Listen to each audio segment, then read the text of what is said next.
Welcome back to CryptosRUs. I am George. We are all George. We are all one. So in this stream, I think we have done it. In this stream, I want to talk about how the Bitcoin holders may be crushing the shorters. And that was what I was trying to do early this morning with my stream. Basically have a call to arms kind of action where we all come together and try to destroy the shorters. And right now, it seems like we are winning. So I'm going to look at what has happened since this morning, where Bitcoin is, and where it's heading. And there's some interesting stories that have come out that also really help the Bitcoin narrative. And there's a surprising figure that actually said something really positive about Bitcoin. But you have to pay attention. You have to read in between the lines, and I'm going to share that as well. And also, I pulled up some interesting statistics about Bitcoin and Ethereum and how basically the statistics show that it's amazing. It's amazing right now. Brad Pitt, appreciate that. So thanks for tuning in, guys. As always, smash the like, subscribe to the channel if you are new. 2 streams every day, 11 a.m. and 8 p.m. Central Standard Time. So make sure you don't miss it. Hit that notification bell and follow me on Twitter, especially on Twitter and Facebook. And let's get started. Those of you guys that's already in the chat, welcome as always.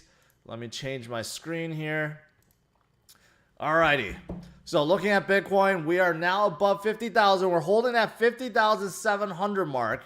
Now we were just as high early today, but when I was streaming, we came down and we were holding in this weird pattern, this very weird pattern in between 50,000 and 48.7, like this whole afternoon. It seemed like the agenda was to keep Bitcoin under $50,000. To me, it was very obvious that the shorters, they were trying really hard, and I even showed with some statistics that show that they really wanted Bitcoin to be under $50,000 and possibly hang out between this 50 and 45 mark, right? So obviously we hit 45 a day ago, came back up, and now we're heading higher and we're above $50,000. Now, a lot of things have helped.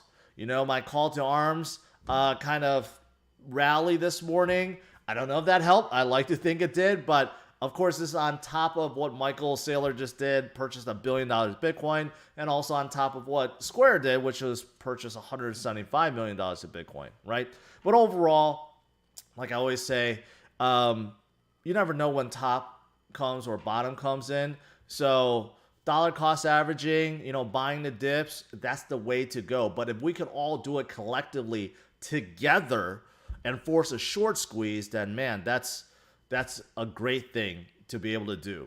So if we can hold above $50,000 and continue to hold above $50,000 until Friday, I think the shorters are not going to be very happy. So we'll see if we can keep this momentum and keep it going forward. Now, remember I kept saying, like the last few days, last actually week or so, been talking about how no one is talking about F2 pool. No one is talking about the whales. Now, on the front page, there is something now. Front page of news.bitcoin.com. Now, they're talking about a whale, and they also bring up F2 pool. So they're putting 2 articles together. One is there is a whale, and then also there's F2 pool. Are they related? Not so much. They're pulling the data from another company called Sentiment, and they're looking at some other whale that basically pulled out $2,700 Bitcoins, and that had something to do with the dump that we just saw from 58,000, right? And according to Sentiment, that this address, whoever it is, also contributed to Black Thursday in March of last year when Bitcoin dived to 3,800. So according to them, to quote, the same address made 2,000 Bitcoin import last March, right as Black Thursday correction took place. In total, it made 73 transactions in its 1-year existence for a total of 91,935 Bitcoins imported, with all tokens moving away within minutes after arrival. So Is this the mysterious whale? Possibly, possibly. But I was trying to correlate this to what I've been seeing with F2 Pool, and it doesn't relate. So this is definitely from somewhere else. And also looking at exchanges, I don't know where it's going, but they're implying that it may be connected to Gemini. So I would be really, really shocked if that whale is coming from Gemini. Keep in mind, whale addresses usually are very old, right? Like since the existence of Bitcoin, 2009, 10, 11, that's when they accumulate so much. Gemini is relatively new.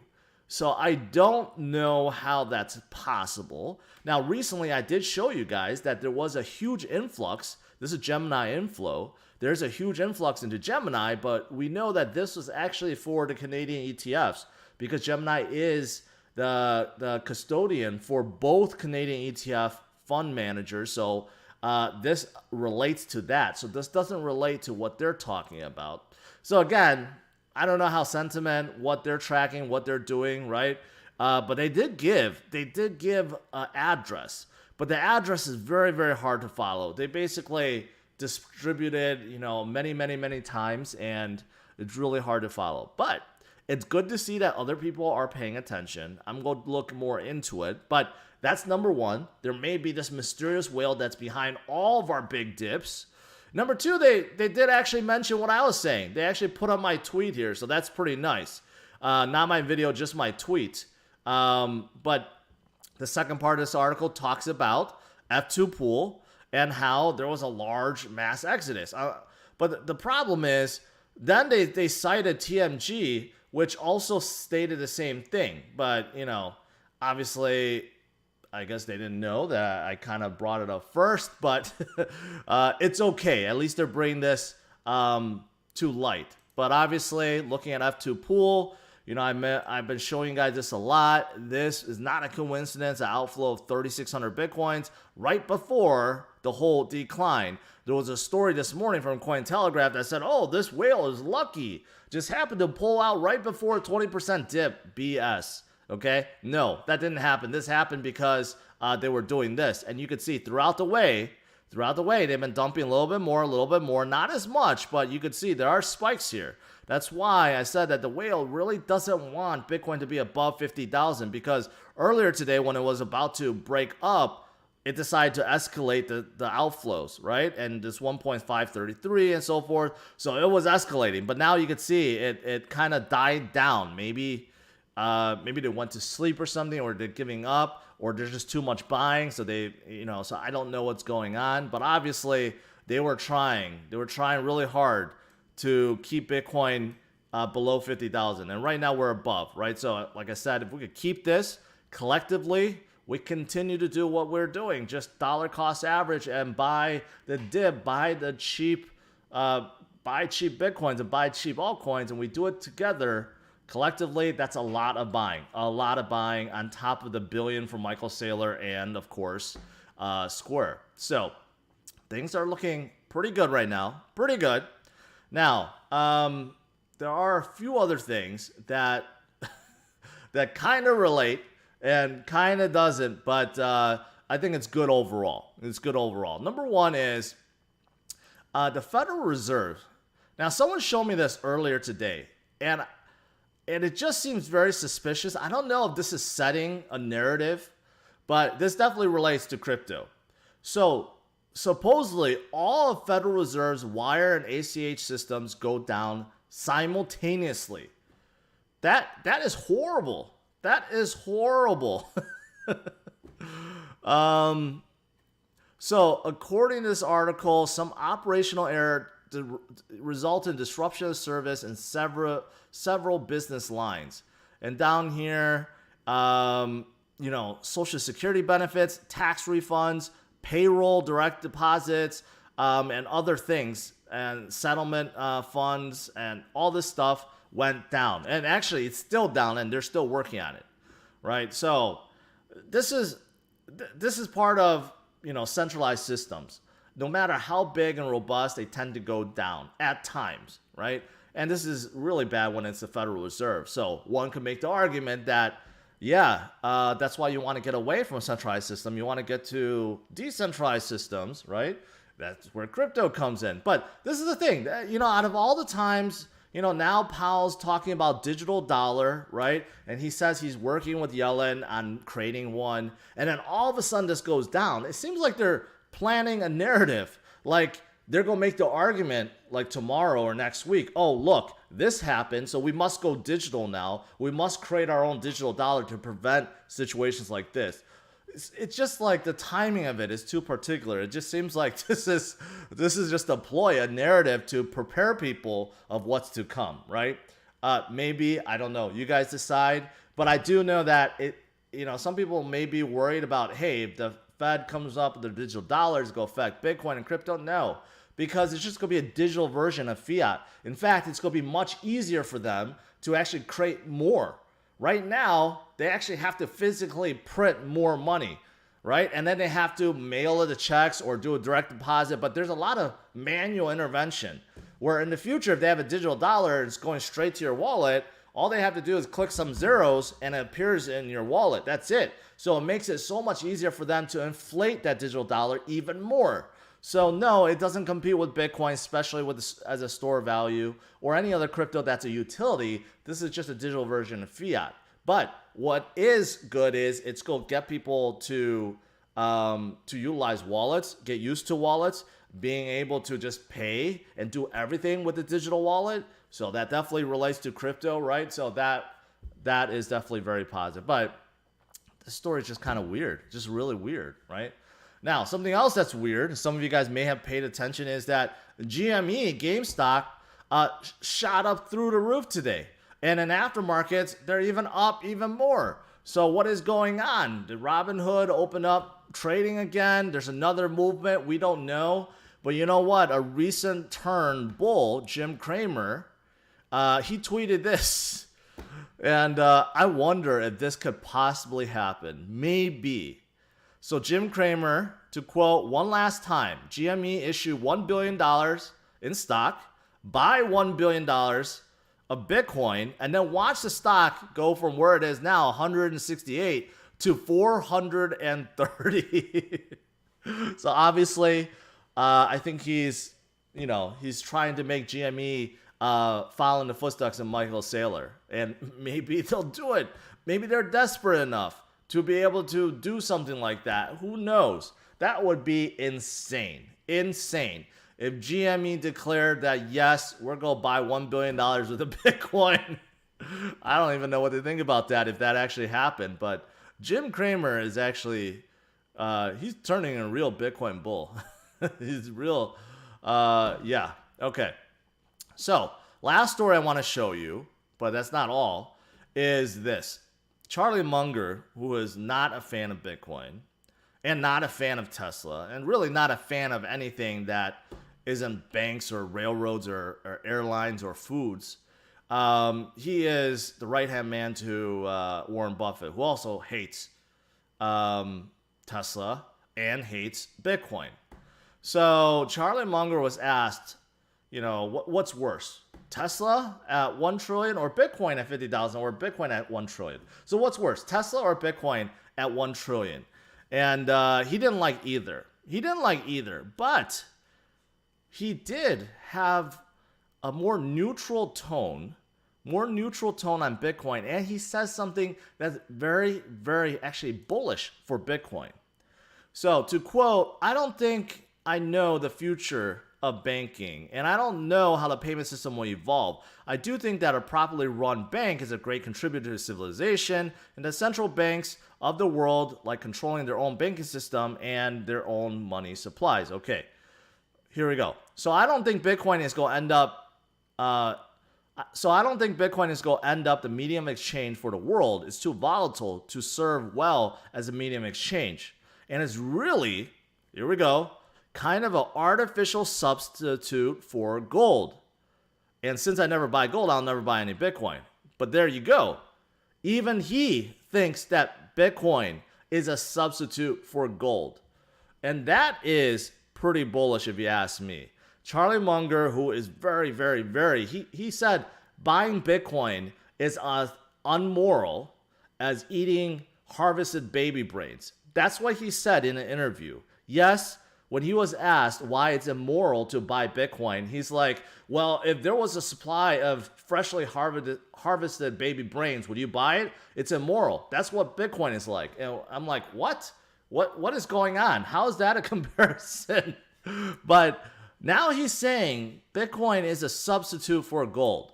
And I think we all agree that Bitcoin is a substitute for gold. It's a better version of gold. It's a digital version of gold. That's why it's going to go much higher. Bitcoin has to go about 600,000 to equal the market cap of gold. And I think that's right around the corner. So if you read in between the lines, he's actually saying something pretty bullish on Bitcoin, whether or not he knows it.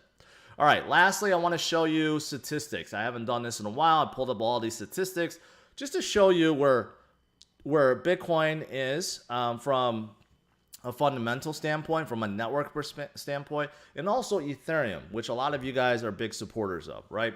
So let's start out with Bitcoin. Here we go. Transactions on the Bitcoin network. So if you look at it, you know what? Bitcoin's transactions actually right now is lower than peak in 2017. That kind of shows you that retail FOMO, at least for Bitcoin, hasn't hit full blown.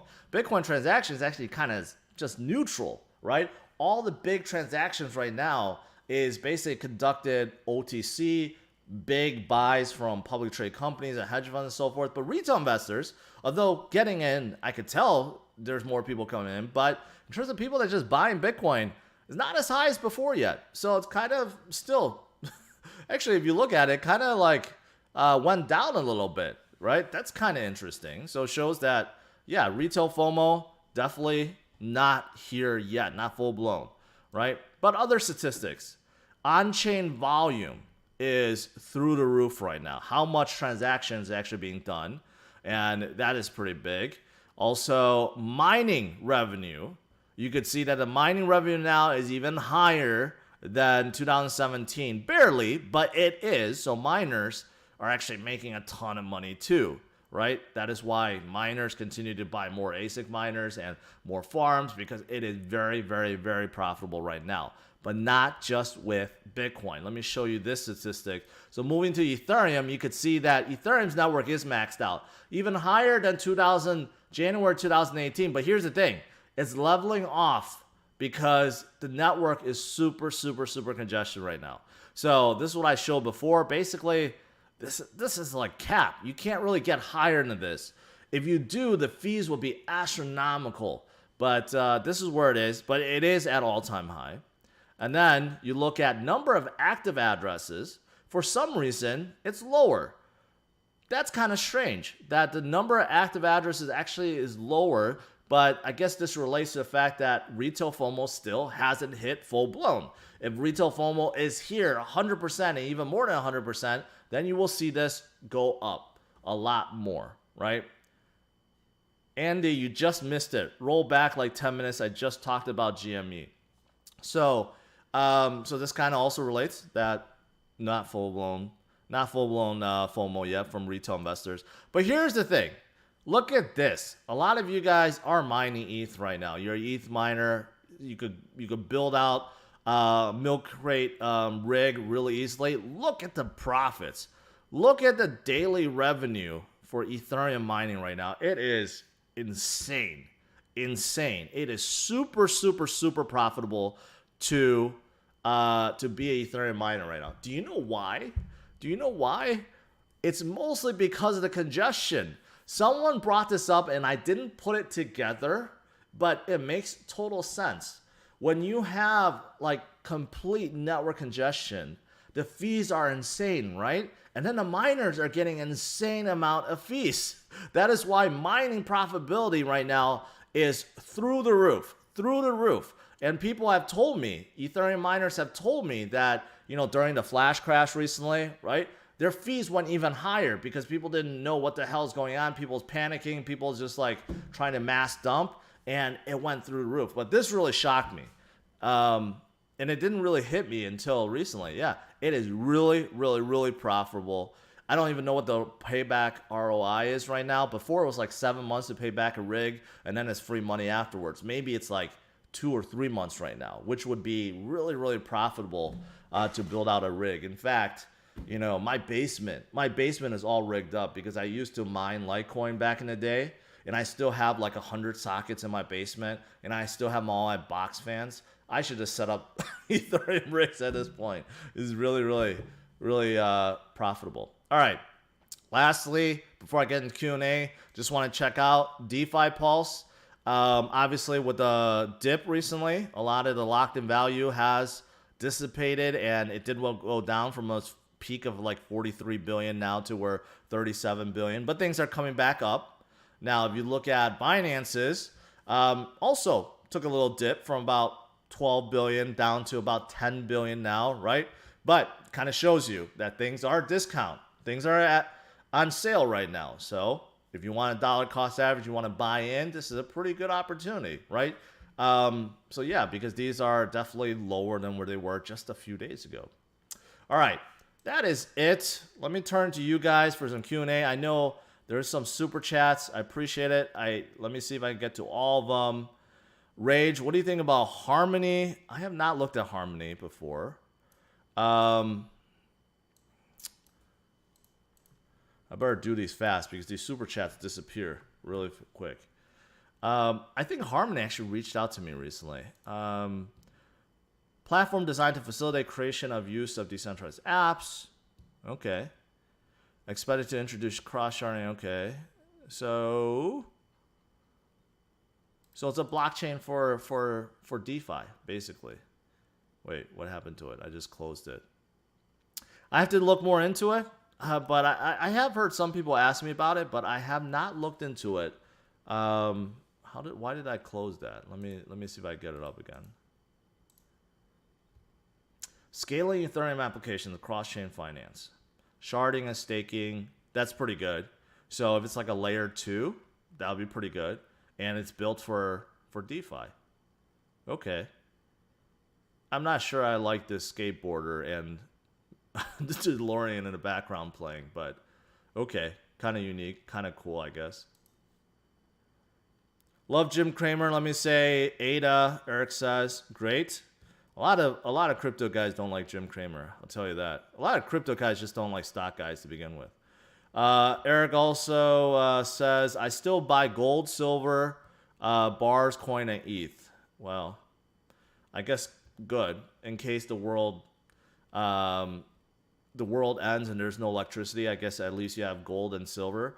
But you would figure that, you know what, guns, ammunition, food, they would be a lot more valuable than gold and silver coins at that point. Andy, I replied to that, right? So that kind of relates to what Jim Cramer is saying, what they should do. Devil Dog asks, will ADA be $5 by end of March? No. No, it's not going to go 5x from here. Most likely, Bitcoin will go up 1x, 100%. Cardano, probably 100%. Maybe a little bit more, 150, 200%. But it's not going to be $5 by end of March. What else did I miss? Muse, Jeffrey says, big super chat. Muse just launched a Uniswap-like interface with liquidity for NFTs. NFTs, not NTFs. Okay. So it's an NFT pool, right?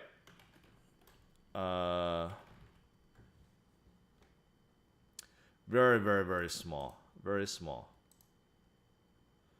VNFT is not investment. Okay. Okay.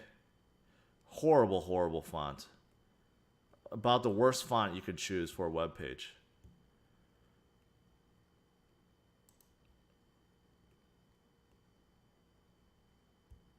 Okay, and nothing shows up. So yeah, this website definitely not done. Not done. My brand new channel says, hey George, just found your channel. I'll make a video showing you as one of the few legit and honest crypto tubers. Appreciate that. I'm fed up with all the BSers. Well, I'm glad. I'm glad to hear that. I've been trying to be real for a long time. You know, it's hard to hear sometimes when things are down, especially when things were like 3,000, 5,000, 10,000. You know, I'll admit sometimes I wasn't in the best of moods either. But you know what? I've been staying real, and I think a lot of you guys appreciate that. So, but I appreciate you coming on the channel and telling me that. Anthony Lorenzo just said, look at Muse. Lower supply to BTC. It's just like a whole bunch of Muse people here trying to show me. But it looks, that website looks horrible. If you guys are part of the team, you need to fix that website ASAP. Jeff Gamber, super chat again. Do you think B Pro has more interest in Eastern and Western markets? I promised you I was gonna look at it, and I looked at it slightly. Building the future of DeFi gaming. 10 public products, 50 projects using it. I don't know if it's going to be more interesting Eastern and Western. I mean, probably Eastern if it's relating to gaming, right? But I have not looked at the team or anything else. Trusted by these companies, which I've not heard of. I heard of Anchor, but that's about it. So it's like a SDK, basically. It's code for people to create games with DeFi, maybe NTFs or some kind of financial thing that's built in. Okay. But like I said, it's still way too early. Way too early. And the circulating supply out of total supply also kind of concerns me. That's very, very little. That's like, what, 1%? 2%? So that's a little concerning. Any thoughts on Sora? Never heard of it. Oh, they're actually pretty big. Okay. Never heard of them, though. It's a new economic system that decentralizes the concept of a central bank, as well as a network that implements a new way to architect a parachain blockchain that connects to the Polkadot relay chain. Okay, so they have a bridge to Polkadot.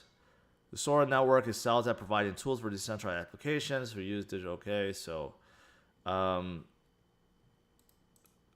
they're a blockchain or maybe a parachain that's involved with creating financial products. Decentralized central bank for the world. Are they actually being a bank, or they're just doing financial stuff?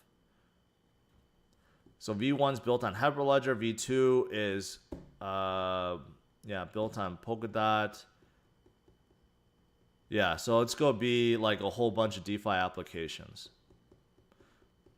And they go, are they building PolkaSwap or they're on PolkaSwap? Okay. This one actually doesn't look too bad. Cigar, this actually looks pretty good. I'll admit, this actually looks pretty good.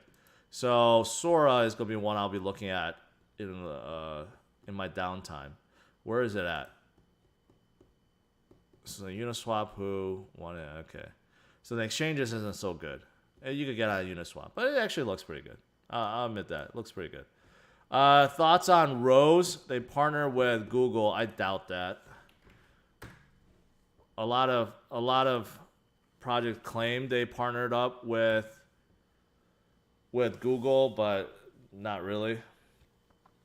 Privacy-enabled blockchain platform for open finance. Is every single project related to finance these days?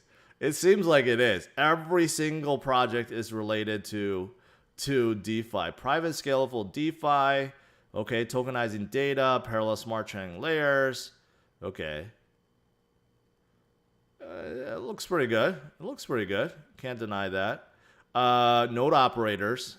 I think I looked at this before. Some good investors, but Stakefish. If you guys hate F2 Pool, then you'll hate Stakefish because Chung Wang of F2 Pool is the founder of Stakefish. So just to give you guys a little tidbit about that.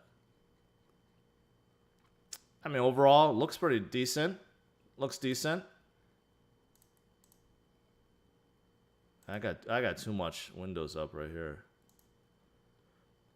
Thoughts on the Ethereum Berlin update coming in April? Some gas efficiency improvement. Yeah, I saw that, but it's very small. It's nothing significant. It's not going to solve scaling or anything at all. Chainlink says that they created a layer 2 solution, so that'll help a little bit. All the Chainlink transactions will be off the Ethereum network, but as for that Berlin update, it's not going to make that much difference. Ivan asked, thoughts on Algorand? Algorand is pretty good, by an MIT professor. And they're also very scalable. They're getting into DeFi. Pretty promising. But, in terms of blockchain protocols, I like others better. I think Elrond is more, I guess there's more going on with Elrond. Also, Solana. There's some big things happening in Solana. I've told you guys that, right? Solana is blowing up right now. So, yeah, I said pay attention to Solana. That's doing good. So there's other blockchains that's just more fascinating right now. There's just more things going on. Not that some of these blockchains are bad. It's just there's not much going on. Joe has a super chat, $2.99. Appreciate it. What else is there? Let's see if I missed anything. Scrolling through. Joe O. Saw that. Thank you. Appreciate it.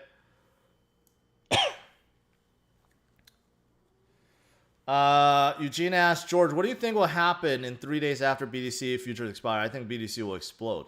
I think it's getting ready for a next leg up.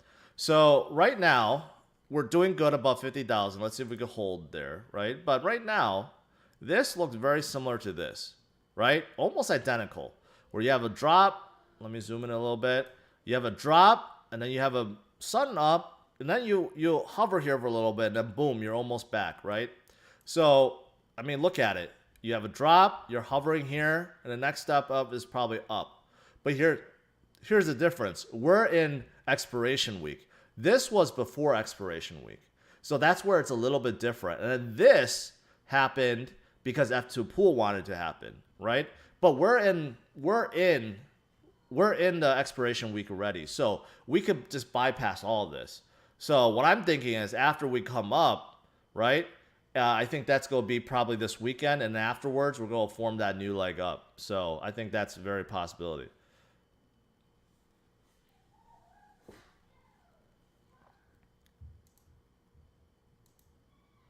You went to the wrong site. Muse's NFT20. Well, so is there another one? So it's not even on CMC?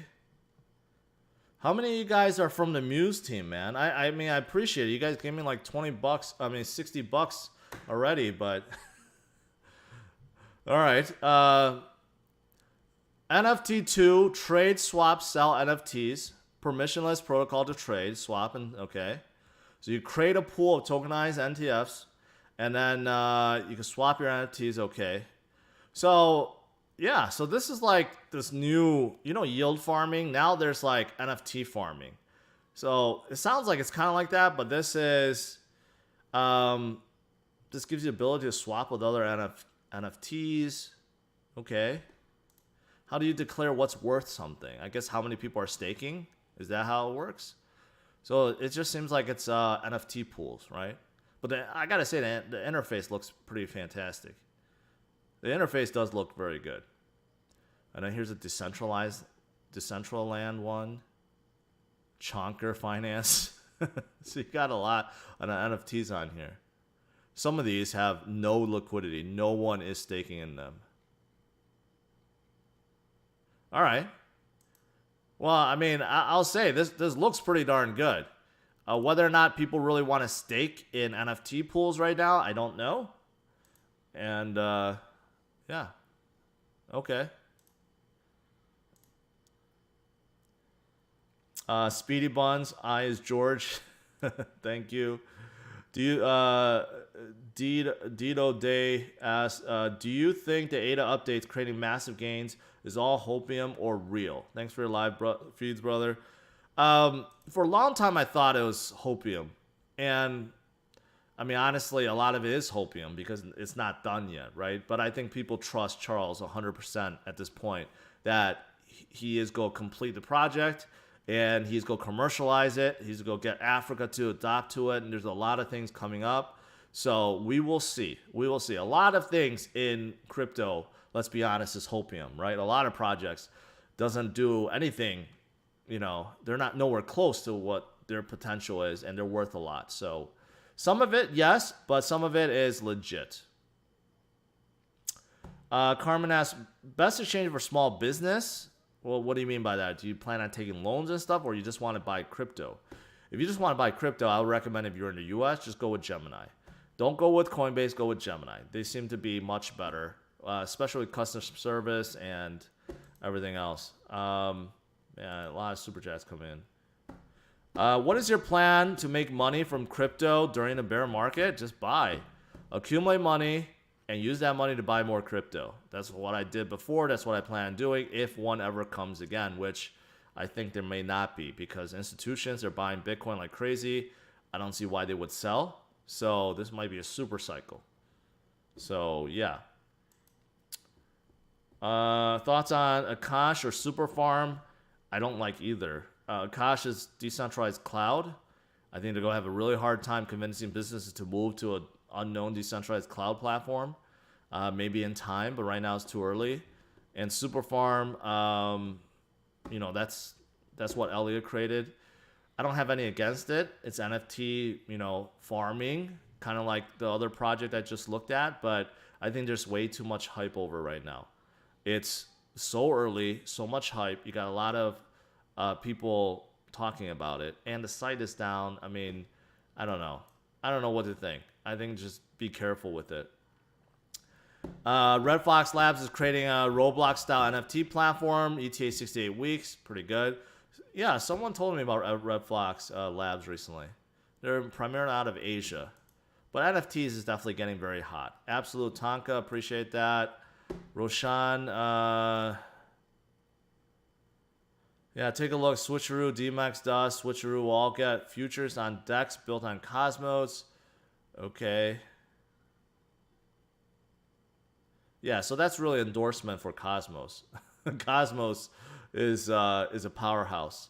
So Cosmos, ever since they got their bridge, their Stargate bridge, really kind of gives an ability to link all these chains together for communication. So that's actually pretty big.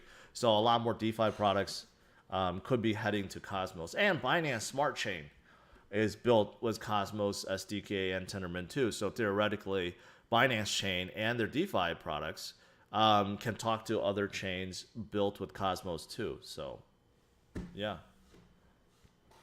Chris asks, explain super cycle. Basically, Bitcoin's cycles every 4 years, not by accident, due to the halving event. And usually the last year to 4 year cycle is the very, very bullish exponential one. And that's what we're in right now. But you realize all bull cycle before, no institutional adoption at all.